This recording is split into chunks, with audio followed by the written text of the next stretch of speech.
లేదా BHPVని BHELలో విలీనం చేసినటువంటి దానికి కానీ, లేదా షిప్ యార్డ్ని ఆ రోజు నష్టాల బాట నుంచి బయటపడేసేటువంటి కార్యక్రమంలో కానీ, లేదా కొత్త ఇన్స్టిట్యూషన్స్ని ఈ ప్రాంతానికి తీసుకొచ్చేటువంటి దాంట్లో కానీ వారు చేసినటువంటి కార్యక్రమాలు ఎప్పటికీ కూడా ఈ ప్రాంతం గుర్తుపెట్టుకుంటాయి.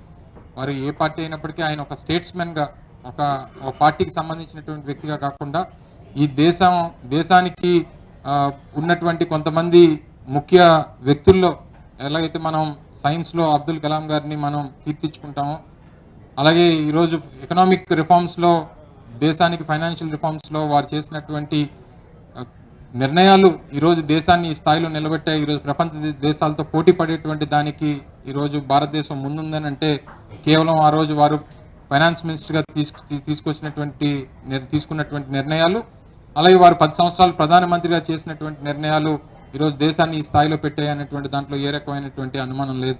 అందుకే దేశవ్యాప్తంగా ఈరోజు వారి మృతి పట్ల తీవ్ర సంతాపాన్ని ఈరోజు 140 కోట్ల మంది ప్రజలు కూడా ఈరోజు బాధపడతా ఉన్నారు. అటువంటి గొప్ప నాయకుడిని మనం కోల్పోయాం, గొప్ప ఆర్థికవేత్తను కోల్పోయాం అనేటువంటి పరిస్థితులు ఈరోజు దేశంలో ప్రతి ఒక్కరిలో ఉన్నాయి. తప్పకుండా వారి ఆశయాలకి, వారి ఆలోచనలకి, వారి దేశానికి చేసినటువంటి సేవలకి, వారి అన్ని ఆలోచనల్ని నాయకులుగా అందరం కూడా వారిని స్ఫూర్తిగా తీసుకొని ముందుకు వెళ్ళేటువంటి దాంట్లో తప్పకుండా వారు చూపించినటువంటి ఆశయాల్ని తప్పకుండా మేము పాటిస్తామని చెప్పి కూడా ఈ సందర్భంగా మరొకసారి తెలియజేసుకుంటూ వారి మృతి పట్ల తీవ్ర సంతాపాన్ని వ్యక్తపరుస్తూ ఆ కుటుంబానికి ప్రగాఢమైనటువంటి సానుభూతిని కూడా ఈరోజు ఈ ప్రాంతం నుంచి ప్రజలందరూ కూడా ఇవ్వాలని చెప్పి కోరుకుంటూ మరి పెద్దలు మండల ప్రతిపక్ష నేత పెద్దలు గౌరవ శాసనమండలి సభ్యులు రవీంద్రబాబు గారు మాట్లాడాల్సిందిగా కోరుతున్నారు. అందరికీ నమస్కారం. 1991లో ఫైనాన్స్ మినిస్టర్గా ఆయన తీసుకున్న సంస్కరణలు లిబరలైజేషన్, ప్రైవేటైజేషన్, గ్లోబలైజేషన్ అంటే మన ఎకానమీ అంతవరకు బయటికి ఎవరితోనూ ఇంటిగ్రేట్ అయ్యలేదు. ఫస్ట్ టైం ఇండియాను ఓపెన్ చేసి గ్లోబల్ పవర్గా చేసిన ఘనత మాత్రం ఆయన దక్కుతుంది. 91 తర్వాత కూడా ప్రైమ్ మినిస్టర్గా నరేగా అంటే ఇప్పుడు national rural employment guarantee scheme అని పెట్టాం. అదొకటి, రైట్ టు ఇన్ఫర్మేషన్ యాక్ట్ ఇదొకటి. స్టాక్ ఎక్స్చేంజ్లో MNCలు మల్టీనేషనల్ కంపెనీస్ వస్తున్నాయి కాబట్టి దేశం అంతా మల్టీనేషనల్ కంపెనీస్లో ఫ్లడ్ అయిపోతే మన లోకల్ కంపెనీస్ దెబ్బతింటాయని చెప్పి సెబీని కూడా మార్చి, సెబీ రూల్స్ కూడా మార్చి చాలా ముందు చూపుగా చేసిన మన ఇండియాలో నెంబర్ 1 ఎకనామిక్ రిఫార్మ్స్లో చెప్పాలంటే అది డాక్టర్ సర్దార్ మన్మోహన్ సింగ్ గారు. అటువంటి ఆయన చనిపోవడం, 92వ ఏటన చనిపోవడం చాలా బాధాకరం, తీరని లోటు దేశానికి. ఆయన లేకపోవడం వల్ల చాలామంది లెఫ్టిస్టులు కానీ, రైటిస్టులు కానీ, సెంట్రిస్టులు కానీ ప్రతి ఒక్కరిని కూడా డిజార్మ్ చేసి, నిరాధన చేసి చాలా ముందుకు తీసుకెళ్లిన ఘనత ఒక్క మన్మోహన్ సింగ్ గారిగా దొరుకుతుంది. మిగతా వాళ్ళందరూ కూడా ఒక లెఫ్టిస్ట్ ఐడియాలు తీసుకోవడం, రైటిస్ట్ తీసుకోవడం. చివరికి కమ్యూనిస్టులు కూడా ఏమన్నారంటే ఈయన విషయంలో మేము ఫస్ట్లో చాలా తేడా పడ్డాం కానీ, తేడాగా అనుకున్నాం కానీ ఈయన దేశభక్తుడు, నెంబర్ 1 దేశభక్తుడు. ఈయన లెఫ్ట్ కాదు, రైట్ కాదు, ఈయన ఉన్నది ఏంటంటే ఒకటే దేశభక్తి.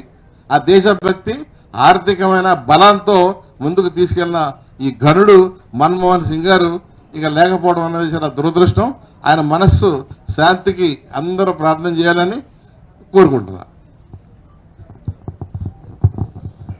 పెద్దలు రఘుబాబు గారు.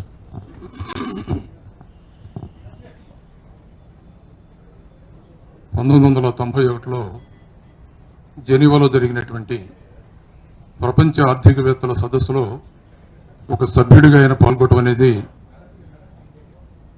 భారతదేశ ఆర్థిక వ్యవస్థలో విప్లవాత్మకమైనటువంటి మార్పులు తీసుకురావడానికి ప్రధాన కారణమైంది. దేశంలో ఇప్పటిదాకా జెనీవాలో కానీ మరెక్కడైనా ప్రపంచ ఆర్థిక వ్యవస్థల సదస్సులో ఒక సభ్యుడిగా ఉండడం అనేది ఒకే ఒక వ్యక్తి మన్మోహన్ సింగ్ గారు. దేశంలో అనేక రకాలైనటువంటి ఆర్థిక సంస్కరణలో ఆయన భాగస్వామి అయ్యాడు. ఢిల్లీ స్కూల్ ఆఫ్ ఎకనామిక్స్లో ప్రొఫెసర్గా పనిచేస్తూ ఆయన ఈ దేశంలో ఉన్నటువంటి ఆర్థిక సంబంధమైనటువంటి సంబంధాలలో అనేక రకమైనటువంటి కీలక సంస్కరణలు చేసినటువంటి గొప్ప మనిషి ఆయన. యూనివర్సిటీ గ్రాంట్స్ కమిషన్ చైర్మన్గా, రిజర్వ్ బ్యాంక్ గవర్నర్గా అనేక రకాలైనటువంటి పొజిషన్స్లో ఉండి దేశంలో ఎకనామిక్గా ముందుకు వెళ్ళాలంటే విప్లవాత్మకమైనటువంటి సంస్కరణలు రావాలి అని ప్రధాన ధ్యేయంతో ఆయన ప్రధానమంత్రిగా ఉన్నప్పుడు ఈ దేశంలో అణు ఒప్పందం జరిగింది. దాన్ని లెఫ్టిస్టులు చాలా తీవ్రంగా వ్యతిరేకించారు. ఆ తర్వాత జరిగినటువంటి పరిణామాల్లో ఎక్కడైతే దానివల్ల దేశంలో ఉన్నటువంటి సంస్కరణలో అనేకమైనటువంటి మార్పులు వచ్చినాయో ఆ తర్వాత లెఫ్టిస్టులే ఆయన్ని కొనియాడేటటువంటి పరిస్థితి ఉంది. ఒక్క ఎగ్జాంపుల్ చెప్తాను నేను. 1991లో జరిగినటువంటి సంస్కరణలు ప్రారంభమయ్యి 2004లో డాక్టర్ వైఎస్ రాజశేఖర రెడ్డి గారు ముఖ్యమంత్రిగా ఉన్నప్పుడు బహుశా భారతదేశంలోనే మొట్టమొదటిసారి రైతాంగం మొత్తానికి కూడా ఆంధ్రప్రదేశ్ రాష్ట్రంలో ఉచిత విద్యుత్ ఇస్తామని సంస్కరణలు తీసుకొచ్చారు. ఆ ప్రతిపాదనని మన్మోహన్ సింగ్ గారు ముందు పెట్టినప్పుడు ఆయన ఒక్కసారి దిగ్భ్రాంతికి గురయ్యారట. ఇది సాధ్యమయ్యేదేనా, దీనివల్ల ఏం జరుగుతుందన్నటువంటి ఆలోచన ఆ రోజు వారు చేయగలిగారు. ఆ తర్వాత ఆ సంస్కరణల ద్వారా రాష్ట్ర రైతాంగంలో వచ్చినటువంటి బ్రహ్మాండమైనటువంటి మార్పులు, ప్రొడక్టివిటీ యాక్టివిటీలో వచ్చినటువంటి మార్పులు చూసి డాక్టర్ వైఎస్ రాజశేఖర రెడ్డి గారిని మన్మోహన్ సింగ్ గారు వ్యక్తిగతంగా అభినందించారట. ఈ సంస్కరణలు భారతదేశంలో ప్రధానంగా రైతాంగంలో విప్లవాత్మకమైనటువంటి మార్పులు వస్తున్నాయి, దీన్ని దేశం మొత్తం ప్రవేశపెడితే బాగుంటుందన్నటువంటి ఆలోచన చేసినటువంటి మహనీయుడు. జీవితం మొత్తం కూడా ఎన్ని సంస్కరణలు చేసినా ఈ దేశంలో ఉన్నటువంటి రైతాంగం గురించి, బడుగు బలహీన వర్గాల గురించి, ప్రజల జీవన ప్రమాణాల గురించి మాట్లాడుతూ అనేకమైనటువంటి సంస్కరణలో భాగస్వామి అయ్యాడు ఆయన. అప్పటిదాకా ఆయన ప్రధానమంత్రి కాకముందు దేశ తలసరి ఆదాయం 3.6గా ఉండేది. ఆయన ప్రధానమంత్రి అయిన తర్వాత ఆ 5 సంవత్సరాలలో ఒకేసారి 9.8గా నమోదైంది తలసరి ఆదాయం. అంటే ఆయన ప్రవేశపెట్టినటువంటి సంస్కరణలు దేశ ఆర్థిక వ్యవస్థలో, గ్రామీణ ఆర్థిక వ్యవస్థలో, మానవుల ఆర్థిక వ్యవస్థలో ఎంత సమూలమైనటువంటి మార్పులు తెచ్చాయో దేశ ప్రజానీకానికి అర్థమైంది. అందుకే రాజకీయాలకు అతీతంగా ఇవాళ దేశంలో ఉన్నటువంటి 140 కోట్ల మంది ప్రజానీకం మొత్తం కూడా ఆయనకి ఘనమైనటువంటి నివాళులు అర్పిస్తున్నారు.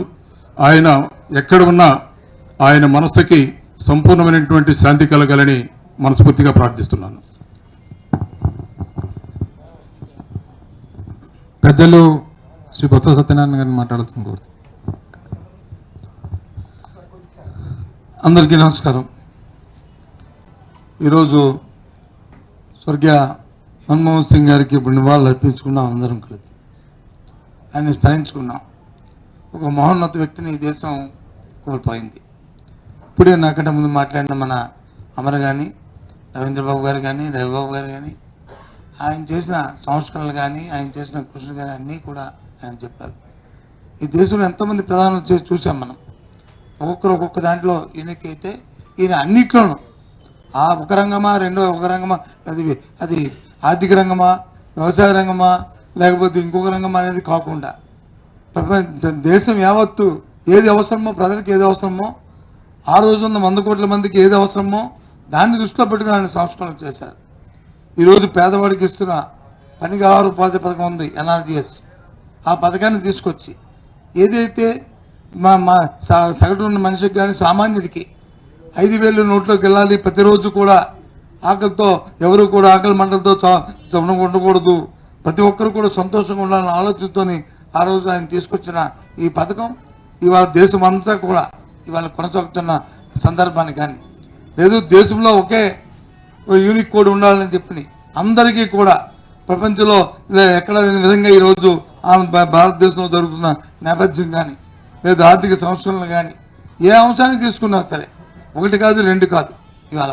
అందుకే ఇందాక పెద్దలు చెప్పినట్లు యావత్తు రాజకీయాలకు అతీతంగా, రాజకీయం అనేది ఇవాళ ప్రధానమంత్రులు వస్తుంటారు వెళ్తుంటారు, కానీ ఒక ప్రధానమంత్రి రాజకీయాలకి ఈ ఎంతకాలంలో చూస్తున్నాం. రాజకీయాలతో ముడిపడి ఉన్నారు, కానీ రాజకీయాలకు అతీతంగా నాకు దేశమే ముఖ్యం, నాకు దేశ ప్రజలే ముఖ్యం అనేది ముఖ్యంగా మన భారతదేశాన్ని తీసుకుంటే భారతదేశానికి ఒక్కటే సాధ్యం. ఈ ప్రపంచ దేశాల్లో ఒక ఆర్థిక శాస్త్రవేత్త ప్రధానమంత్రిని, ఒక శాస్త్రవేత్తని వచ్చి భారత రాష్ట్రపతిని చేసిన మరి ఘనత ఈ దేశంలో మన ఒక్క భారతదేశానికి ఉంది ఇవాళ ప్రపంచ దేశాల్లో.